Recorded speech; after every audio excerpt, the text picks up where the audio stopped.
Assalamualaikum warahmatullahi wabarakatuh. Halo anak-anakku kelas 3A yang soleh-soleha. Bagaimanakah kabar hari ini? Mudah-mudahan anak-anak senantiasa dalam keadaan sehat. Anak-anak, hari ini kita akan melanjutkan kembali untuk materi tematik tema 5, subtema 1, pembelajaran kelima dan pembelajaran keenam. Silakan bisa dibuka bukunya ya, di buku siswa ada di halaman 40 ya. Materi yang akan kita pelajari pada hari ini diantaranya yang pertama, menentukan bilangan cacah. Yang kedua, mengamati keberagaman budaya. Yang ketiga, menyajikan bilangan pecahan. Dan yang keempat, mengidentifikasi kosakata tentang cuaca. Sudah siap anak-anak? Mari kita buka pertemuan pada hari ini dengan membaca basmalah. Bismillahirrahmanirrahim. Langsung saja kita masuki ke pembelajaran yang kelima. Ya, sudah dibuka bukunya di halaman 40 ya.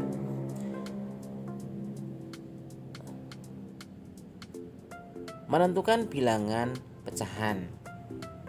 Kemarin anak-anak sudah belajar ya kaitannya dengan bilangan pecahan. Kita lihat untuk contoh, perhatikan potongan martabak di bawah ini ya anak-anak.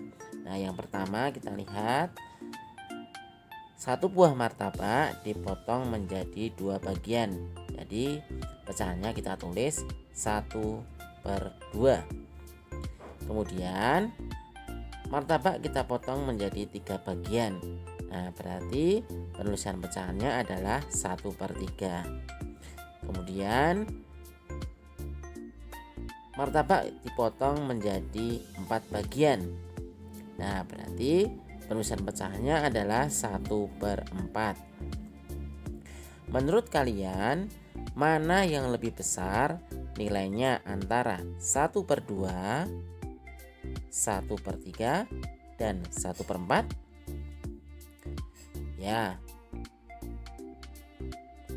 potongan kue yang dibagi 2 lebih besar dari potongan kue yang dibagi 3. Kemudian, potongan kue yang dibagi 3 lebih besar dari potongan kue yang dibagi 4. Coba anak-anak perhatikan ya. Kalau satu buah kue ya anak-anak, kue martabak itu kamu potong menjadi 2, berarti secara kasat mata kalau dibagi menjadi 2 hasilnya tetap besar ya. Nah, beda lagi kalau dibagi 3 akan semakin kecil. Nah, beda lagi ketika dibagi menjadi atau dipotong menjadi 4 bagian. Nah, tambah kecil lagi. Maka dapat kita simpulkan ya anak-anak bahwa potongan kue yang dipotong menjadi 2 atau 1/2 adalah lebih besar dari 1/3 ataupun 1/4. Selanjutnya, nah di sini ada teks soal ya anak-anak. Tentukan bilangan yang lebih besar dengan menulis tanda lebih besar atau lebih kecil. Nah, silakan anak-anak perhatikan ya soal nomor 1 sampai 5. Untuk cara yang lebih mudah ya untuk membandingkan ya anak-anak atau mengetahui bilangan yang lebih besar. Nah, kita lihat anak-anak tinggal kalikan perkalian silang ya. Misalnya Pak Hamzah beri contoh untuk yang pertama adalah soal pecahan 2/3 4/3. Nah, kamu kalikan silang saja ya anak-anak. Sekali lagi dikalikan silang. Nah, 2/3.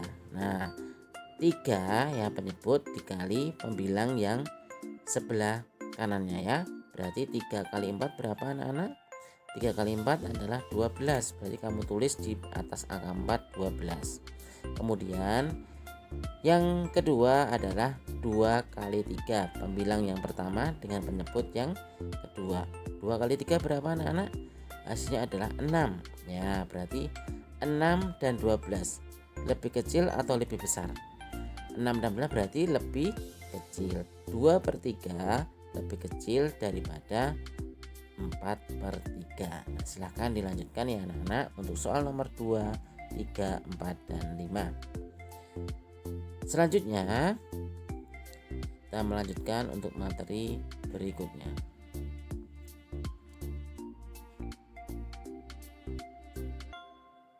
Mengamati keberagaman budaya. Nah, bisa anak-anak lihat ya di buku siswa di halaman 43. Anak-anak, Indonesia memiliki keberagaman budaya yang merupakan kekayaan bangsa Indonesia. Budaya-budaya daerah yang sangat beragam merupakan anugerah yang patut kita syukuri. Oleh karena itu, kita wajib melestarikannya. Coba anak-anak lihat ya di buku siswa di halaman 44. Di Indonesia banyak sekali ya keanekaragaman atau keragaman budaya Indonesia. Ya. Nah, kita lihat di sini Pak Hamzah berikan contoh pakaian adat. Nah, dari daerah yang berbeda-beda. Nah, kita lanjutkan ya. Kita lihat keragaman budaya di Indonesia. Nah, di sini Pak Hamzah berikan contoh beberapa provinsi ya anak-anak. Kita lihat dari Aceh memiliki rumah adat Krong Bade.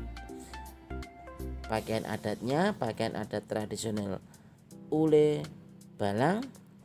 Kemudian senjata tradisionalnya adalah senjata tradisional rencong, dan tarian daerah yang paling populer adalah tari Saudati dan tari Saman. Bisa anak-anak baca ya di Bali, Banten, Bengkulu, Gorontalo, di Jogja, ya di Jakarta, semuanya memiliki rumah adat maupun pakaian adat, senjata tradisional ya, tarian daerah populer maupun makanan dan minuman khas yang berbeda-beda. Jelas ya anak-anak, kita lanjutkan saja untuk materi berikutnya. Kita masuk ke pembelajaran yang ke-6 ya. Bisa dilihat di buku siswa ada di halaman 46 ya anak-anak. Bisa lihat menyajikan bilangan pecahan ya. Oh iya, ternyata ada di halaman 44 ya anak-anak dan 45. Kita lihat untuk materi. Nah, di sini ada teks soal cerita ya anak-anak. Nah, ini lanjutannya nanti tugasnya berarti untuk matematika. Di sini tambah 2 lagi ya. Nah, yang pertama, ibu membeli bakso tahu goreng atau batagor. Batagor adalah makanan khas Jawa Barat atau Bandung. 1 dus berisi 10 buah tahu bakso. Ibu memberikan 5 buah kepada Wayan. Ibu memberikan 5 buah kepada Melani. Nah, tugas anak-anak, tulislah jumlah bakso yang diberikan kepada Wayan dan Melani dalam bentuk lambang pecahan. Mudah bukan anak-anak? Nah, kemarin sudah diajarkan ya sama Pak Guru, tinggal anak-anak tulis pecahannya berapa. Ya, ini gambarnya. Yang kedua adalah ibu juga membeli bika Ambon. Bika Ambon adalah makanan khas Medan. Ibu membagi kue bika Ambon menjadi 20 potong. Kita lihat ya, 5 potong diberikan kepada Ahmad, kemudian 5 potong diberikan kepada Togar. Sisanya disajikan untuk keluarga. Nah, kalian tuliskan ya anak-anak jumlah bika Ambon yang diberikan kepada Ahmad, Togar, dan yang disajikan untuk keluarga dalam bentuk pecahan. Nah, berarti untuk soal nomor 2 itu ada jawabannya 3 pecahan ya anak-anak. Nah, yang diberikan Ahmad, Togar, dan disajikan untuk keluarga ya. Nah, berarti untuk tugas matematika ya anak-anak, yang tadi kamu tuliskan perbandingan atau membandingkan lebih besar atau lebih kecil, ada terdiri dari 5 soal. ditambah di sini. Nomor 1 terdiri dari 2 jawaban ya yang diberikan kepada Melani dan Wayan, dan yang kedua ada 3 jawaban. Berarti totalnya nanti anak-anak menjawab 10 jawaban ya anak-anak. Nah, kita lihat gambarnya. Jelas ya? Kalau belum jelas bisa ditanyakan ke Pak Guru ya. Selanjutnya adalah mengidentifikasi kosakata tentang cuaca. Yang pertama kamu lihat di buku siswa ya anak-anak di halaman 47. Silahkan dibaca teks bacaan tentang hujan dan petir di buku tema halaman 47 dengan seksama ya anak-anak. Bisa anak-anak lihat teks bacaannya, kalian baca ya. Hujan dan petir. Nah, di sini anak-anak bisa melihat perbedaan petir dengan kilat itu apa. Nah, bagaimana apa yang harus dilakukan anak-anak ketika muncul petir ya, dan juga sebaiknya apa yang harus dilakukan ketika hujan lebat ya. Silahkan bisa dibaca ya anak-anak sebagai tambahan pengetahuan kalian. Yang kedua adalah menulis kalimat bertema cuaca. Nah, di sini anak-anak silahkan nanti ya buatlah teks pendek menggunakan kosakata berikut. Ketika menulis kalimat ya menggunakan huruf kapital ya, sekali lagi huruf kapital dan tanda baca secara tepat. Nah, di sini ada 10 kata anak-anak ya. Ada cuaca, kilat, petir, cahaya, musim, gugur, guru ya, dingin, hujan, mendung, dan guntur. Nah, silahkan dibuat kalimat dengan menggunakan huruf kapital dan tanda baca secara tepat ya. Kalimatnya nggak usah yang panjang, yang kalimat pendek saja ya. Cari yang mudah ya anak-anak. Katanya jangan sampai cari-cari yang paling mudah ya. Oke anak-anak, 10 membuat kalimat pendek ya. Alhamdulillah untuk materi pada hari ini sudah selesai ya anak-anak untuk pembelajaran 5 dan pembelajaran yang ke-6. Sekali lagi tugas matematika yaitu menulis pecahan ya anak-anak, dari membandingkan lebih besar atau lebih kecil dan menuliskan pecahan yang ada di soal cerita. Yang kedua, anak-anak membuat kalimat pendek ya yang sudah ada 10 kata berkaitan dengan cuaca. Lagi sudah selesai, silahkan dikirimkan ke Google Classroom. Terima kasih anak-anakku, selamat mengerjakan. Mari kita tutup pertemuan pada hari ini dengan membaca hamdalah. Alhamdulillahirabbil alamin. Semangat anak-anak dan selamat mengerjakan. Assalamualaikum warahmatullahi wabarakatuh.